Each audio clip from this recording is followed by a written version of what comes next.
और मेवात के अंदर कोई यूनिवर्सिटी नहीं, मेवात के अंदर कोई बड़ा रेलवे स्टेशन नहीं है। आपने कहा था सबका साथ, सबका विकास, सबका विश्वास, बगल में है मेवात। ये दरअसल धरना है, प्रदर्शन नहीं है, ठीक है। और हम चाहते हैं कि हमें प्रदर्शन करना भी ना पड़े, धरने से ही सरकार हमारी बात मान ले। ये मांग क्या है? अब तक आपने इस जंतर मंतर पर और दूसरी जगहों पर देखा होगा कि अलग अलग भिन्न भिन्न मांगों को लेकर धरने हो रहे हैं, लेकिन ये जो नौजवान आपको दिख रहे हैं मेवात के, सबसे पहले तो इन नौजवानों को मैं अपनी ओर से बधाई देता हूँ, धन्यवाद देता हूँ और इनकी सोच की मैं तारीफ करता हूँ। मैं कायल हो गया इन नौजवानों की सोच का कि वाकई जिसकी ज़रूरत इस मुल्क में थी, जिस मांग को लेकर मुल्क में तमाम लोगों को सड़क पर आना चाहिए था, बहुत पहले देर से उठाया गया। ये बहुत बेहतर कदम कहा जाएगा। बहरहाल सुबह का भूला अगर शाम को भी घर आ जाए तो उसे भूला नहीं कहते हैं। ये हमारी बदनसीबी रही इस मुल्क में कि हमने इस मुल्क के लिए, इस मुल्क के तामीर व तरक्की के लिए, इस मुल्क के निर्माण के लिए, इस मुल्क के विकास के लिए मेवात समेत मुल्क के तमाम लोगों ने बढ़ चढ़ कर हमेशा हिस्सा लिया। मेवात विशेष रूप से इसलिए कि वो धरती, जिस धरती का नाम लेते ही, इतिहास के पन्नों को उलटते ही पहला जो बहादुर शख्स का नाम आता है जिसे हसन खान मेवाती कहते हैं। आज हम इस मौके से उनको भी खराज तहसीन पेश करते हैं और वो नौजवान जो उनको आइडियल मानते हैं, मैं उन नौजवानों से कहता हूं कि पढ़ोगे तभी लड़ोगे। सरकार का एक नारा था पढ़ेगा इंडिया तभी तो बढ़ेगा इंडिया। एक नारा था सब पढ़ें सब बढ़ें, जिसे सर्व शिक्षा अभियान कहते हैं। सर्व शिक्षा अभियान के नाम पर अरबों रुपए सरकार ने खर्च किए, केंद्र सरकार ने।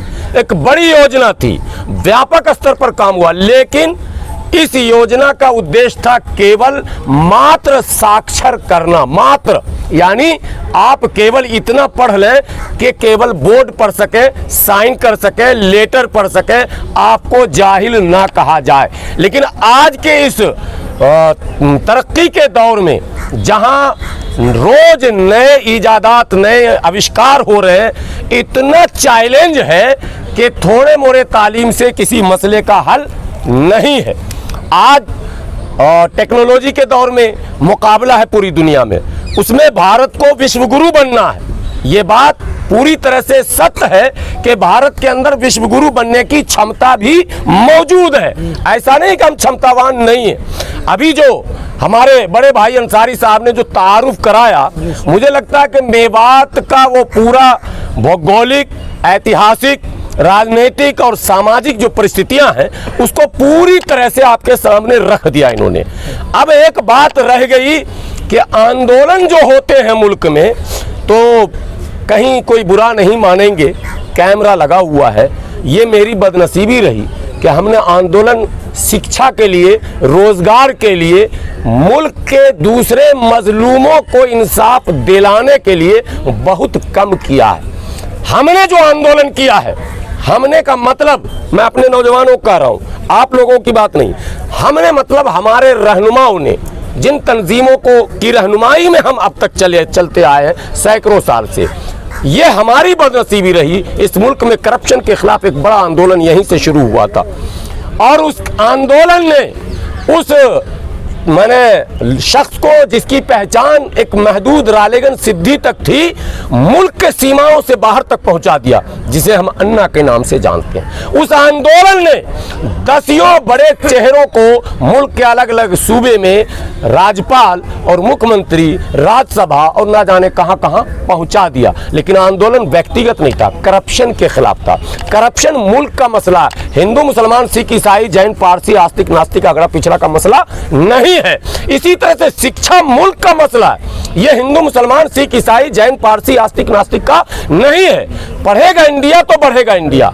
अब सरकार हमारे साथ नाइंसाफी अगर करती है तो सरकार मुल्क की मालिक होती, हम माने कहावत है, बच्चा रोता नहीं है तो माँ दूध नहीं पिलाती है। तो हम यहाँ लड़ने नहीं आए, हम रोने आए हैं।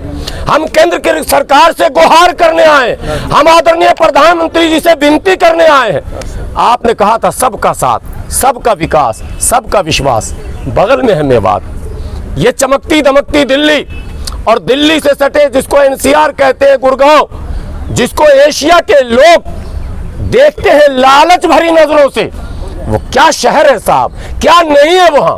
लेकिन 10-20 किलोमीटर आगे जाने के बाद ऐसा लगता है कि किसी रेगिस्तान में हम आ गए। जबकि ये दिल्ली और गुड़गांव की चमक दमक में उसी मेवात का खून और पसीना शामिल है। यह सबसे बड़ी तल्ख हकीकत है। उसी मेवात के लोगों ने इस चमक को बढ़ाया। और मेवात के अंदर कोई यूनिवर्सिटी नहीं, मेवात के अंदर कोई बड़ा रेलवे स्टेशन, रोजगार को भी समझिए, अगर कोई बड़ा रेलवे स्टेशन होता है तो वहां से रोजगार का सृजन होता है। कोई चीज का ऐसा विशेष रूप से आप देखेंगे, कोई बड़ी फैक्ट्री नहीं है। क्या है? पत्थर तोड़ने का काम, खदान का काम। और खदान का काम भारत के जिन जिन शहरों में है वहां 2 नंबरी काम होता है, पता है ना आपको। तो आपने 2 नंबरी काम छोड़ दिया तो हमारे बच्चे 1 नंबर कहां ढूंढेंगे? 1 नंबर के लिए आपने कुछ छोड़ा ही नहीं। कहा जाता वहां के लोग इतने मेहनतकश है जो पत्थर को तोड़कर मकान बनाने योग्य बनाते हैं, वो क्या नहीं कर सकते। अभी बता रहे थे अनीस अंसारी साहब, मुल्क का कोई ऐसा शहर नहीं है जहां इन मेवात के लोगों ने अपने हुनर का लोहा न मनवाया। ऐसा कोई शहर नहीं है, बल्कि बैरून मुल्क तक ये लोग ऐसे हैं जो इन्होंने अपने हुनर का, अपने फन का लोहा मनवाया। तो चिराग के नीचे अंधेरा होगा क्या मोदी जी? पूरी दुनिया जिसके हुनर का लोहा मानती है, अब वो दिल्ली के बिल्कुल करीब, उसको एनसीआर में होना चाहिए था, उसके तरक्की के रास्ते खुलने चाहिए थे, और आपने मेवात की तरफ ध्यान नहीं दिया। एक बात हमारे प्रधानमंत्री जी तमाम मंचों से कहते हैं, इधर कुछ शुरू ज्यादा हुआ है बोलना, और पिछले 15 अगस्त को लाल किला से भी उन्होंने कहा था पसमानदा मुसलमान। अरे मेवात के मुसलमानों को आप किस श्रेणी में रखेंगे? मैं पूछना चाहता हूं प्रधानमंत्री जी आपसे, मेवात के मुसलमानों को किस श्रेणी में आप रखेंगे? उससे ज्यादा पसमानदा मुसलमान कहां ढूंढने जाएंगे आप?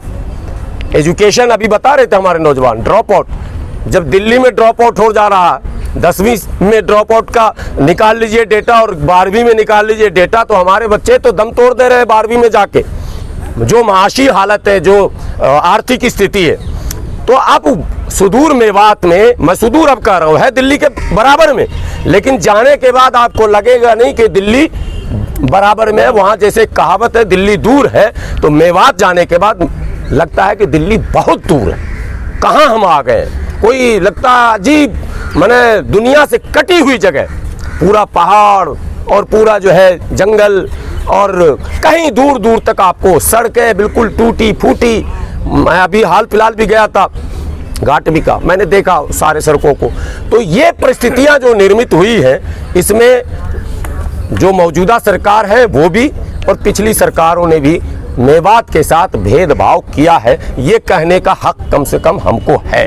पिछली सरकारों ने भी किया है, लेकिन मोदी जी आपने जो नारा दिया, मुझे आपसे उम्मीद ये नहीं थी कि आपके 9.5 साल पूरे हो चुके हैं, आपने पूरे मुल्क में तरक्की के लिए अनेकों अनेक शिलान्यास कर दिए, अनेकों अनेक उद्घाटन कर दिए और अरबों अरबों रुपए के फंड दे दिए, लेकिन मेवात की भूमि पर आपने अभी तक कदम नहीं रखा। न आपके किसी मंत्रियों ने वहां जाकर कोई बड़ा काम किया, न आपने कोई पैकेज दिया। मेवात तो पैकेज की जगह बनी हुई है। जितनी रिपोर्टें बनी हैं, सक्चर कमेटी की रिपोर्ट अंसारी साहब, रंगनाथ मिश्रा कमीशन की रिपोर्ट, कुंडू कमीशन की रिपोर्ट, सबने जो चिन्हित किया पिछड़ेपन में, उसमें स्पेशली मेवात का जिक्र किया। मेवात गए हैं, जस्टिस सक्चर स्वयं गए हैं। तमाम चीजें बताती हैं कि मेवात में काम की जरूरत है। बच्चे पढ़ेंगे, मुख्य धारा से जुड़ेंगे, देश के निर्माण में, विकास में। आज चंद्रयान की चर्चा है, क्या हमारे बच्चे वैज्ञानिक नहीं हो सकते? जिन मैंने जगहों पर हालात अच्छे थे, वहां के बच्चे थे या नहीं उस टीम में? आप लोगों को पता है कि वहां के बच्चे टीम के सदस्य थे। तो इस जिनके घर में हालात ठीक है वो बच्चों को दिल्ली रख कर पढ़ा ले रहे हैं, वो बच्चों को कहीं लाकर पढ़ा रहे हैं, लेकिन सबके साथ तो ये हालात नहीं है। 90% मेवात के लोग इस परिस्थिति में नहीं है। ज़्यादातर लोग गाड़ी चलाते हैं, ट्रक के ड्राइवर हैं, ज़्यादातर लोग वहाँ, कुछ लोग नौकरियों में, नौकरी का भी स्तर वहाँ बहुत कम है और रोज़गार के मौके ही नहीं है। जब इंडस्ट्री को आप डेवलप करेंगे नहीं तो रोज़गार कहाँ से मिलेगा। सब लोग दिल्ली का रुख करते हैं। दिल्ली में अगर स्पेस मिल गया तब तो वो सेटल हो गए और फिर उन्होंने अपने बच्चों को पढ़ा लिया, लेकिन जिसको स्पेस नहीं मिला, जो सेटल नहीं हो सका, उनके बच्चे बिल्कुल प्राइमरी और सेकेंडरी के बाद दम तोड़ दे रहे हैं। ये सच्ची बात है। और आज के युग में जहाँ यूनिवर्सिटियों का वादा खुद सरकार ने किया है कि हमें इतने यूनिवर्सिटी खोलेंगे, तो क्यों मेवात उसमें अछूता रहे। तो इसलिए मैं आज इस धरने के माध्यम से जो ये नौजवान पूरे मेवात के आए होनहार नौजवान, प्रधानमंत्री जी को आज इन लोग ज्ञापन भी सौंपेंगे। इसमें प्रधानमंत्री जी से ये विनती मेरी भी है और तमाम लोग जो तंजीमें चलाते हैं उनसे भी गुजारिश है कि आप मेवात में तालीमी मरकज़ खोलवाने के लिए भाग दौड़ करें और वहाँ एक सेंट्रल यूनिवर्सिटी का क़याम किसी भी तरह से हो। बिहार के नेताओं ने कोशिश की थी सर, तो अलीगढ़ का एक शाख किशनगंज में खोला गया। बंगाल के लोगों ने जब कोशिश की नेताओं ने, तो बंगाल में भी एक शाख अलीगढ़ का खोला गया। अब उससे फायदा ये हुआ कि बच्चे को अब दिल्ली आने की ज़रूरत नहीं है, वहीं उनका एंट्रेंस होता है, वहीं एडमिशन हो जाता है, वहीं हॉस्टल है, वही और डिग्रियां वही AMU की। तो ये एक फ़ायदा हुआ। तो मेवात के जो लीडर आए हैं, मैं उनसे भी विनती करता हूँ, जो विधायक जी हैं, जो सांसद महोदय हैं, दल की बात नहीं है ये दिल की बात मैं कर रहा हूँ। वो भाजपा से है या कांग्रेस से है ये कोई मायने नहीं रखता है, वो जनप्रतिनिधि, उनका नैतिक कर्तव्य है कि वो आम जनों के हित में कोई अच्छे फैसले लें, चूंकि वोट आपके काम पर दिया जाना है, ना कि आपकी जात बिरादरी और पार्टी पर। ये ट्रेंड अब खत्म हो रहा है कि हम किसी को पार्टी किसी को आम इमली को टिकट दे दे और वो चुनाव जीत जाए। ये ट्रेंड खत्म हो रहा और होना भी चाहिए। इसीलिए मैं भी मांग करता हूं बार बार, अच्छे लोगों को टिकट भी दिया जाए और अगर टिकट गलती से खराब लोगों को मिल भी जाए तो हम मतदाता अच्छे लोगों को वोट दें, दलगत भावनाओं से ऊपर उठकर। और हम जब दलगत भावनाओं से ऊपर उठकर वोट की बात करते हैं तो हम उन तमाम पार्टियों से यह अपील भी करते हैं कि आप धार्मिक भावनाओं को त्याग कर, जातीय भावनाओं को त्याग कर, क्षेत्रीय भावनाओं को त्याग कर देश के लिए और देश के निर्माण के लिए, देश के विकास और तरक्की के लिए, देश के युवाओं को उज्जवल भविष्य देने के लिए मेवात जैसी जगहों पर विशेष ध्यान दें, ताकि मेवात का कल्याण होगा। तो मेवात के लोग जब पढ़ेंगे, आप आरोप लगाते हैं कि वो लोग लड़ते हैं, अब जब नहीं पढ़ेंगे तो क्या करेंगे। आप स्वयं देखें, दिल्ली के अंदर बहुत सारे ऐसे ब्लॉक हैं जहां बच्चे पढ़ते नहीं हैं, वहाँ के बच्चे कुछ और करते हैं। मैं किसी इलाके का नाम नहीं ले रहा, आप पत्रकार भी हैं सभी मौजूद, कुछ ब्लॉक है ऐसे, वहाँ अवेयर करने की ज़रूरत है, एजुकेशन से जोड़ने की ज़रूरत है। जब तक एजुकेशन से आप नहीं जोड़ेंगे, ना तो संस्कार का निर्माण होगा और ना ही उसका भविष्य बेहतर होगा। तो ये प्रमुख मांग है मेवात के लिए और ये मांग की शुरुआत है। क्या कोटिया साहब, शुरुआत है। ये अभियान निरंतर चलेगा। देश के तमाम उन तंजीमों से मेरी विनती है आज के इस धरना के माध्यम से कि इस अभियान को आगे बढ़ाने में जो ये मेओ आर्मी समाज संगठन है, इनके जितने भी पदाधिकारी हैं उनके साथ आकर खड़े होइए। ये अपील मैं अपनी तरफ से कर रहा हूं और ये अभियान कंटिन्यू चले। राज्य सरकार से भी मुलाकात बात का सिलसिला चले, एक कमेटी का गठन हो जो राज्य सरकार से वाजफ्ता मिलने का वक्त मांगे और खट्टर साहब से मिलकर उनसे अपील की जाए कि आप चुनाव से पहले हमको एक यूनिवर्सिटी दीजिए। अगर आप यूनिवर्सिटी देते हैं तो हम आपको ये वचन देते हैं कि हम आप ही को वोट देंगे। हमारे लिए दल मायने नहीं रखता, काम मायने रखता। ये हमें अपील करनी है। इसी तरह से केंद्र सरकार में जो एजुकेशन मिनिस्टर है, प्रधानमंत्री से मिलने का वक्त इतनी आसानी से तो नहीं मिलेगा, लेकिन जो एजुकेशन मिनिस्टर है उनसे मिलने का वक्त भी लिया जाए और उनसे भी अपीलें की जाए कि भाई आप मेवात पर ध्यान दीजिए और उसमें एक सेंट्रल यूनिवर्सिटी का क़याम कीजिए।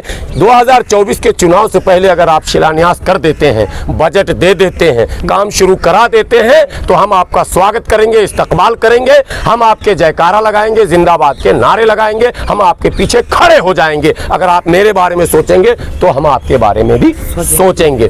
ये अभियान चलना चाहिए। मेवात को सेंट्रल यूनिवर्सिटी चाहिए ही चाहिए और मेवात को इंडस्ट्री भी चाहिए ही चाहिए। और मैं तो कहता हूँ मेवात को के लिए एक स्पेशल प्लान, मास्टर प्लान होना चाहिए। मेवात को कैसे मुख्यधारा से जोड़ा जाए, मेवात के लोगों के अंदर जो ऊर्जा है, मेवात के लोगों की जो क्षमता है, उसका सदुपयोग कैसे हो। देश के उत्थान, देश की तरक्की, देश के विकास और देश को दुनिया के सामने विश्व गुरु बनाने में मेवातियों के ऊर्जा का सकारात्मक इस्तेमाल हो, इसके लिए मास्टर प्लान केंद्र सरकार बनाए। ये विनती, ये अपील, ये गुजारिश केंद्र सरकार से है। बहुत बहुत शुक्रिया। और आप लोगों का एक सवाल ये, 50 लाख की आबादी, एक यूनिवर्सिटी अभी तक नहीं, जिम्मेदारी किसे देते हैं? सिर्फ डबल इंजन की सरकार को? नहीं, दल के नेतृत्व को। मैं यही कह रहा हूँ, मैं अपनी गलती, हमारी गलती, हम लोग भी बहुत उछलते कूदते, बहुत भागते दौड़ते हैं, बहुत सारी लड़ाइयाँ लड़ते हैं। मेरे मन में भी ये बात नहीं आई थी कि मेवात के लिए ये मांग होनी चाहिए। मैं तो उस नौजवान को फिर कह रहा हूँ, मुजीम कहाँ है मुजीम जी? और ये आपके सारे जो टीम है, ये आप लोगों ने जो तंजीम खड़ी की है, आपसे भी गुजारिश है कि आप इधर उधर ऊर्जा को बर्बाद न करेंगे। समाज को मुख्यधारा से जोड़ने के जो मुद्दे हैं उसको टारगेट करके सेंटर पर रखकर काम करें, यही गुजारिश सबसे है। ठीक है, पीछे की बात पर हम मिट्टी डालते हैं, इतना तो तय है कि पिछली सरकारों ने भी मेरे साथ इंसाफ नहीं किया। अगर किया होता तो हमें धरना देने की जरूरत क्यों पड़ती? आज हम मोदी जी के सामने क्यों गुहार करते साहब? अगर पहले ही सब काम हो ही गया होता, हम डेवलप हो ही जाते, हम विकसित हो ही जाते, तो हम धरने पर क्यों आते, हम ये मांग क्यों करते? पिछली सरकारों ने मेरे साथ इंसाफ नहीं किया। लेकिन ये मांग कांग्रेस, भाजपा, हिंदू, मुसलमान नहीं है। ये मेवात जो मुल्क का एक अटूट हिस्सा ही नहीं है, बल्कि मुल्क के तरक्की और विकास में जिसका खून और पसीना लगा है, जो इतिहास के पन्नों में हमेशा के लिए सुरक्षित है, जिसका नाम, वहाँ के अस्तित्व का भी सवाल है। और उसकी तरक्की भारत की तरक्की है, उसका विकास भारत का विकास है। इसलिए मेवात के अंदर सेंट्रल यूनिवर्सिटी का होना बहुत जरूरी है। HRD मिनिस्ट्री को कोई ज्ञापन? बिल्कुल, ज्ञापन तैयार है, सारे ज्ञापन लिखे गए हैं और सारा ज्ञापन इंशाल्लाह लोग देंगे। ठीक है, हमारी मांगे पूरी करो, मेवात यूनिवर्सिटी की मांग पूरी करो, मेवात यूनिवर्सिटी की मांग पूरी करो, मेवात यूनिवर्सिटी की मांग पूरी करो, हमारी मांगे पूरी करो, हमारी मांगे पूरी करो।